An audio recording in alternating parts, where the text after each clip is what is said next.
Can you give any optimism to those who are trying to get a mortgage, or indeed or even people who are trying to sell their house? Yeah, absolutely. I mean, rates are obviously a lot higher than what they were even just going back a few weeks ago. I do think that the next 18 months are going to be quite tricky for a lot of people. But again, in terms of adding a little bit of positivity into things, I think it's just about making sure that you're getting the right advice when you do come to remortgage, and also making sure that you get in there early to review your mortgage situation.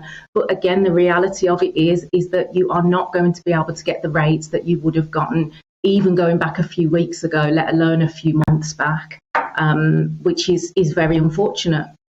Talk that, some people may face repossessions, things we haven't necessarily heard about for a long time. 1.7 million people, I was reading this morning, are going to need to refinance their existing deals in the coming year alone. So a lot of people will be affected by this. Absolutely. I hope that inevitably some people will perhaps be facing repossession at some point, because at the end of the day, some people's mortgages are going up not just by 10, 20, 30 pounds. We're talking a few £100 a month in many cases. And some people just simply will not be able to afford that level of increase.